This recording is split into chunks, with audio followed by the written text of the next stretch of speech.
Добре дојдовте во урбаните вести. Католичките верници, дел од православните христијани кои се водат според Григоријанскиот календар, денеска го одбележуваат раѓањето Христово Божик. Честит Божик е од името на Прва Скопска. Започнуваме со вестите, еве што ќе гледате во нив. Евгений Попацев, спортист на годината на град Скопје за 2018-та. За една година изградени и реконструирани 14,6 км велопатеки во град Скопје. Семејствата на загинатите бранители на ручека е градоначалникот на општина Ѓорче Петров. Од 1 јануари ќе функционираат дежурни пунктови за деца во поликлиниките Битпазар, Јане Сандански и во Ѓорче Петров. Пливачот Евгений Попацев го доби признанието спортист на годината на град Скопје за 2018-та. Градоначалникот Шилегов денеска ги додели наградите и признанијата и на најуспешните спортистки, спортисти, тренер и спортска екипа на град Скопје за 2018 година. Градоначалникот на град Скопје Петре Шилегов денеска на доделувањето на наградите и признанијата на најуспешните спортистки, спортисти, тренер и спортска екипа на град Скопје за 2018 година му го врачи признанието на најуспешниот спортист за 2018 година, пливачот Евгений Попацев.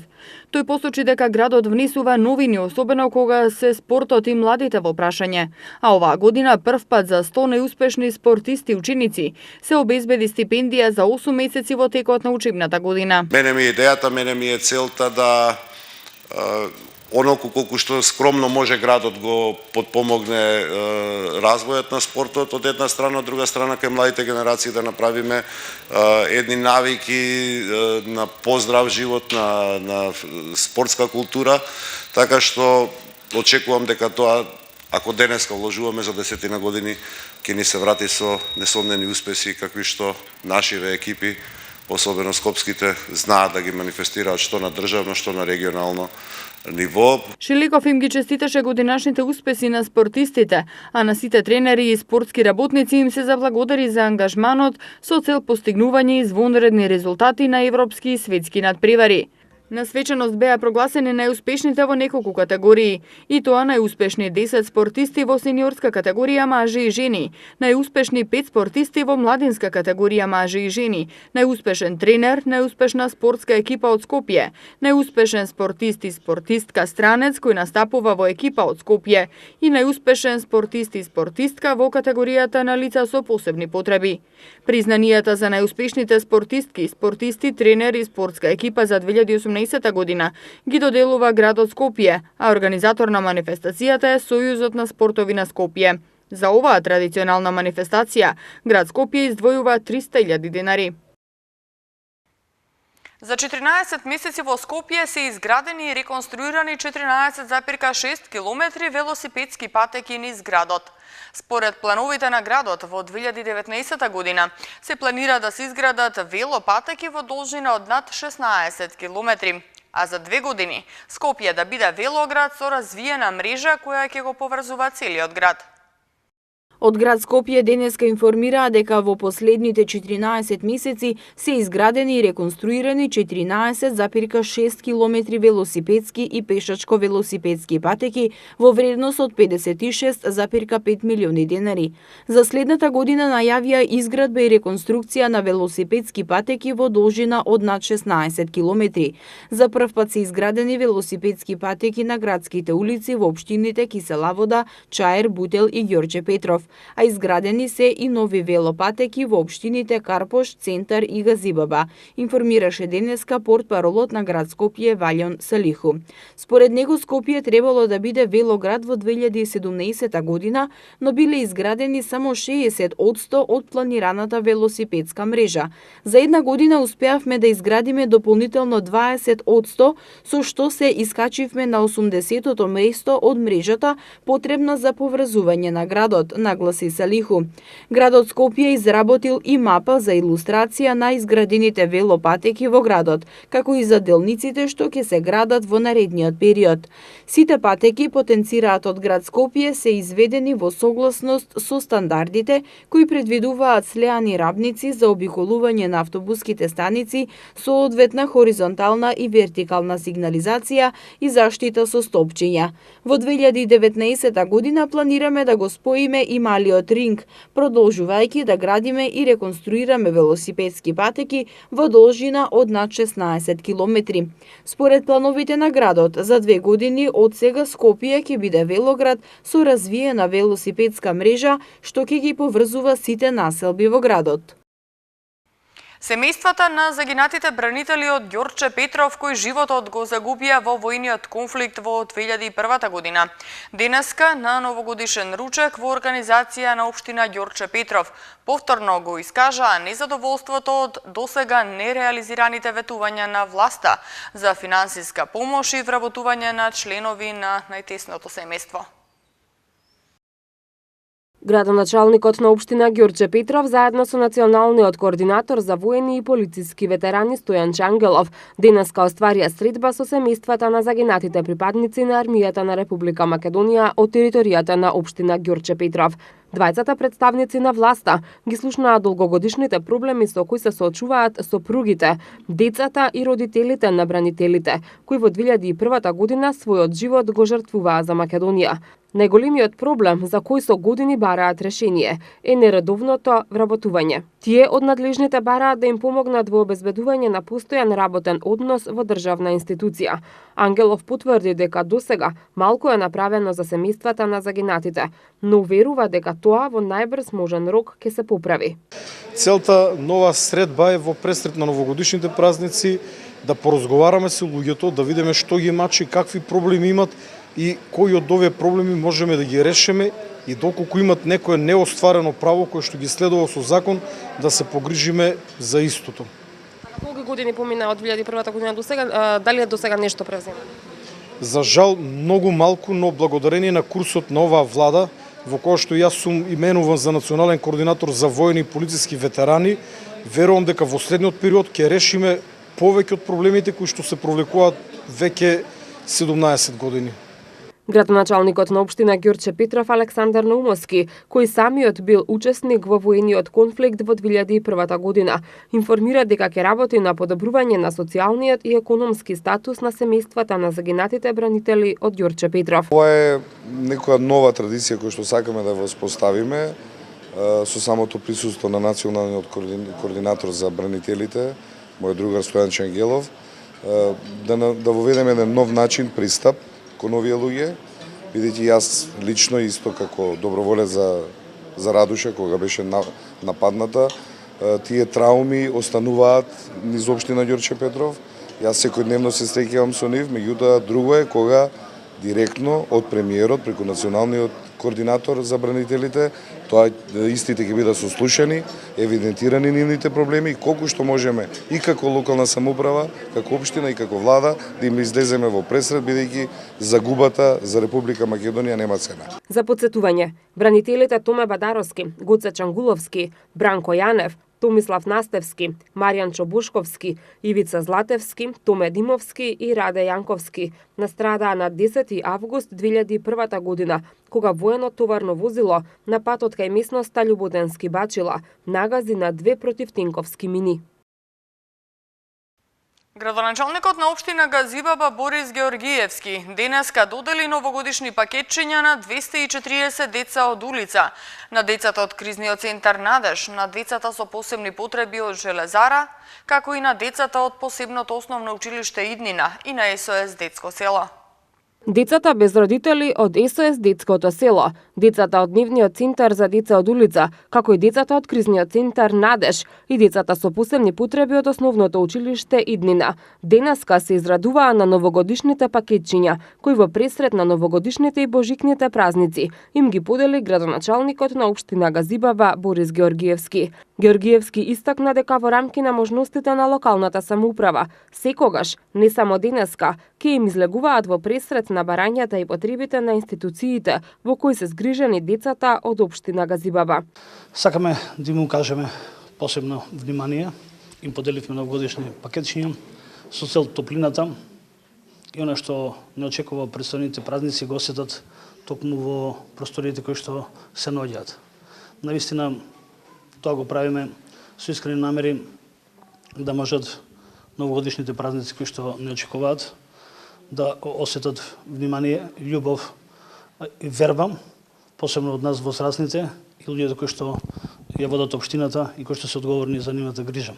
И понатаму тоа ќе го правиме со цел на ова категорија на дечиња им излеземе во пресред не само во пресред на новата година, туку буквално треба внимание да внимаваме во 365 дена во годината. Директорката на СОС Детското село информира дека вратите во куќите на згрижувачките семејства во селото се секогаш отворени за добронамерни посетители, кои на децата им носат радост. Градоначалникот реши да не посети во програмата за згрижувачки семејства, програма која што поддржува 14 згрижувачки семејства, кои пак се грижат за околу 65 деца без родителска грижа. Драго ни е што соработката со градоначалникот е, би кажала, секојдневна и континуирана. Градоначалникот има разбирање за потребите на децата згрижани во СОС Детското село, но исто така и за семејствата кои што се под програмите за социјална превенција во рамките на општината Газибаба. Расположението денови веќе дечињата во пресред на новогодишните празници, дали ги посетуваат и други организации и државни институции? Па секогаш е весело, тоа и се чувствува и во самото детско село, бевте во салата, вистина има жагор, смеа, позитивно расположение, весели желби. Да, ги посетуваат и организации, но исто така и ние сме дел од одредени настани организации надвор од СОС Детското село, бидејќи тоа е идејата, децата да бидат дел од светот или од општеството, да бидат поттикнати на социјална инклузија, така да се повеќе сакаме децата да бидат надвор во шопинг моловите, во театарските представи. Крај една порака за 2019 година, што е она што дечињата најмногу си го посакуваат и што им посакувате вие? Па среќно и весело, безгрижно детство, живот со многу соништа кои што на крајот се исполнуваат. Тоа е она кое што е на крај и нашата заложба. Всушност, сите деца да растат весело, безгрижно и среќно во своите домашни услови. Дивна Перик, една од згрижувачките во СОС Детското село, пред нашата камера зборуваше за предизвиците со кои се соочува грижејќи се за децата без родители, но и за трајните вредности и врски кои продолжуваат да се негуваат и по нивното напуштање на згрижувачките домови. Се наоѓаме во една од куќите во рамки на СОС Детското село во Скопје. Токму имаме чест да зборуваме со една од згрижувачките која што долги години се грижи за голем број дечиња кои што се тука, меѓутоа и за дечиња кои што пораснале тука и сега живеат самостојно. Зборуваме со господјата Дивна, најнапред ви благодарам што издвоивте време за нашето интервју. Може ли ни кажете како е да се биде втора мајка, ако смеам така да кажам, на овие дечиња? Па како е? Голема чест и задоволство е прво да се биде СОС грижувач и мислам дека за овие години што сум овде, дека треба да имаш големо срце за да ги прифатиш сите деца со сите своји мани и доблести. Како ве прифаќаат тие? Па сега за сега супер, значи не сум имала поголеми проблеми. Одлично се снаоѓаме со децата, некако се сплотуваме едни со други. Колку време сте веќе во СОС Детското село? 16-та година сум веќе во СОС Детско село, имам извадено 13 младенци, што не живеат веќе овде во куќата. Моментално се грижам за 4, очекувам прием уште на едно дете овие денови. Вкупната бројка ќе биде 5 и така. И дали останувате во контакт со... Да. Значи, јас сум во контакт нон-стоп со овие деца, без разлика што се излезени од овде. Некои веќе ми се вработени, некои ми студираат, едно имам во Америка, во Минесота, студира, он е 4-та година, здравје, за мај месец се спремаме. Јас се спремам да одам на последното на завршувањето, на дипломирањето на детето, така да нон-стоп сме у контакти со сите деца што ми се излезени од куќа. Така, велите на дипломирањето ќе присуствувате. Дали значи дека и на родителските состанаци вие одите? Да, на родителските, пошто децата одат у младинска задруга, у младинска заедница се извинувам, си одат едукаторите, а контактите, значи, без разлика за било какви проблеми, значи, ги решаваме заеднички со децата, едукаторите и јас. Така, еден сосема за крај, бидејќи е новогодишно расположението, дечињата добија и подароци, какви се нивните желби, какво е расположението на дечињата пред Нова година? Па тие се уфорични секој пат пред Нова година, малце така повеќе, се радуваат на поклоните, на подароците што им ги носат луѓето што не посетуваат. Така да сега се во едно исчекување, чекат новата година, па после Божик, се спремаме. Така сме во една повесела атмосфера, можете и сами да приметите, дека се е онака по друго. Баш онака новогодишно се спремаме за овие празници. Така, јас ви благодарам многу за издвоеното време и ви посакувам успешна и среќна Нова година. Фала ви на вас исто, среќна Нова година и на вас и на сите други. Општина Ѓорче Петров води грижа за еднаков пристап за децата со посебни образовни потреби. За таа цел се одржуваат обуки за сите наставници во основните училишта, покрај стручните тимови, и тие да се обучат и да знаат како да работат со овие ученици. Инклузијата во училиштата е клучна за нормален раст и развој на децата со потешкоти. Од општина Ѓорче Петров информираа дека покрај стручните тимови, како да работат со овие ученици, се обучуваат и сите наставници. Во основното училиште Мирче Ацев се одржа обука на наставниот кадар во соработка со Бирото за развој на образованието и УНИЦЕФ. Во основните училишта во општината се води посебна грижа за инклузија на децата со посебни образовни потреби, а сите ние им даваме максимална поддршка за да изградиме личности кои понатаму целосно ќе се интегрираат во општеството, истакнуваат од општина Ѓорче Петров. Преку обука и семинари се изготвува програмата за работа со дечињата со посебни потреби, се утврдува правото за индивидуалните образовни потреби и се работи на нивна целосна имплементација. 15 прочистувачи за воздух денеска беа поставени во детската градинка Пролет во населбата Козле. Како што информираат од општина Карпош, со овие 15 прочистувачи, сите објекти на градинката Пролет се опремени со прочистувачи за воздух. А во наредниот период општината ќе се фокусира на поставување прочистувачи и во основните училишта. Градинката Пролет во Козле доби 15 нови прочистувачи за воздух. Со нив, како што соопштуваат од општина Карпош, сите објекти на градинката Пролет се опремени со прочистувачи за воздух. Градоначалникот на општина Карпош, Стефан Богоев, посочи дека изминатиот период инвестирале многу на полето на детската заштита, а во предстојниот период локалната самоуправа ќе се фокусира на опремување со прочистувачи на основните училишта. Опремување на воспитно-образовните установи со прочистувачи за воздух е само една од мерките кои ги презема локалната самоуправа со цел да обезбеди побезбеден престој на најмладите во градинките.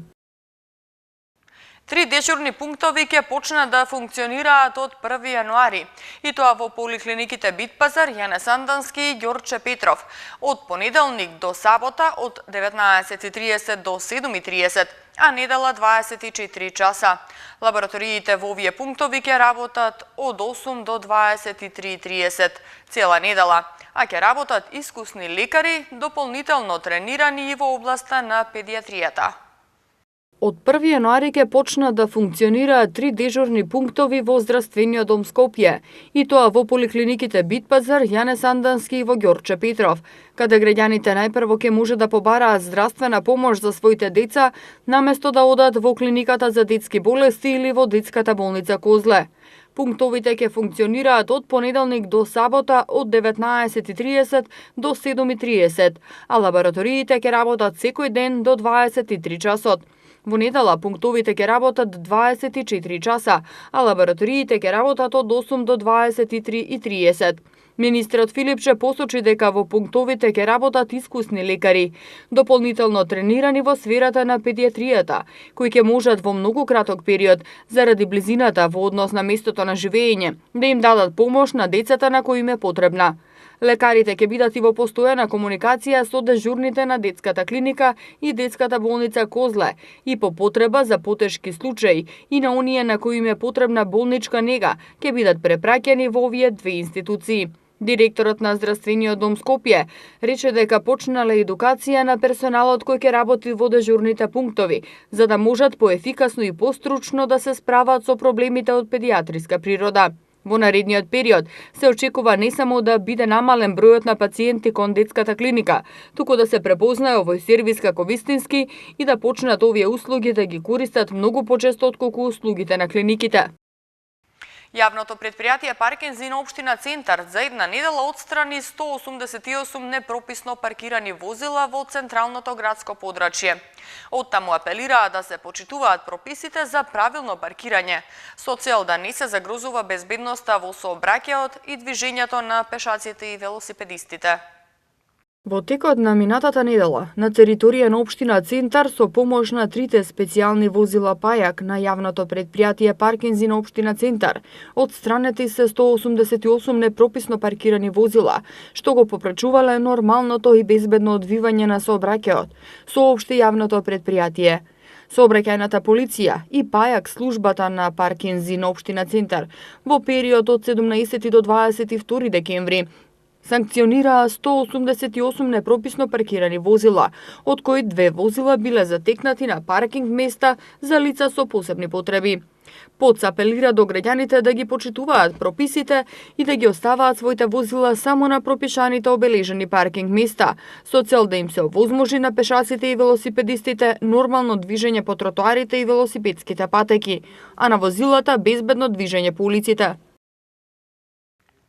Најголемиот број од сообраќајните незгоди се предизвикани од пијани возачи и завршуваат со фатални последици. Според едно истражување на Републичкиот совет за безбедност на сообраќајот на патиштата, 85% од возачите барем еднаш возеле под дејство на алкохол, а казните за управување возило под дејство на алкохол изнесуваат до 375 евра или 60 негативни бодови и забрана за управување возило до 12 месеци. 85% од возачите барем еднаш во животот возеле под дејство на алкохол, покажува едно анкетно истражување спроведено од страна на Републичкиот совет за безбедност на сообраќајот на патиштата. Оттаму истакнуваа дека голем број сообраќајни незгоди се предизвикани од пијани возачи и затоа апелираат граѓаните никогаш да не седнуваат пијани зад волан. Истражувањето покажуваат дека најголем број од сообраќајните незгоди во кои учествуваат пијани возачи завршуваат со сериозни и фатални последици. Најголем број од возачите кои возеле под дејство на алкохол патувале на кратко растојание до 20 километри. Според Републичкиот совет за безбедност на сообраќајот на патиштата, скоро сите возачи се свесни за последиците од возењето во пијана состојба, но сепак возат бидејќи никој не верува дека токму нему ќе му се случи сообраќајна незгода.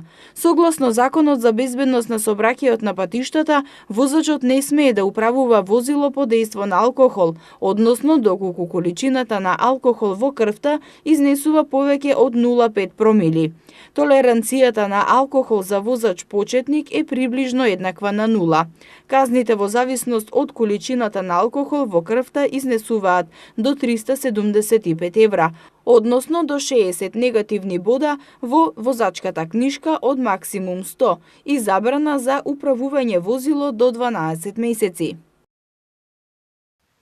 Балетот во два чина Ана Каренина според романот на Толстој и музика на Чајковски премиерно се изведува вечерва во Македонската опера и балет под диригентската палка на Бисера Чадловска. Репризно издание на балетот ќе има на 29 декември, а на репертоарот ќе биде од февруари. Македонската опера и балет вечерва премиерно го изведува балетот во два чина Ана Каренина, според романот на Лав Толстој, на музика на Петар Илич Чајковски. Кореограф е Лео Мујич од Хрватска, а диригент Бисера Чадловска. Ликот на Ана Каренина ќе го игра Мими Попалексова Атанасовска во алтернација со Амарија Кичевска-Шокаровска. По премиерата вечер балетот Ана Каренина репризно ќе биде изведен на 29 декември, а потоа потоа на репертоар од февруари. МОП најави дека симбиозата на два руски великана во класичната литература и музика, Толстој и Чајковски, е преточена во современа представа од 21 век, која е сепак во класични рамки и со богата балетска лексика. Чајковски во својот опус често бил инспириран од делата на руската и светската класика, а никогаш не искористил дело од Толстој. Но за романтична приказна во Ана Каренина, која обработува вечни теми како љубов, прељуба, љубомора, одмазда, трагедија, музиката на Чајковски според МОП била најсоодветен избор. Во наредните денови времето ќе биде стабилно и суво со ниски утрински температури. Во Скопје утре температурата ќе достигне 6 степени, четврток 7, петок 8 и сабота 10 степени. Тука е крајот на вестите. Јас ви благодарам на вниманието. Повеќе информации можете да најдете на нашата веб страна matama.mk и не заборавајте да не следите на Facebook фан страната, на YouTube каналот и на Twitter. Пријатно!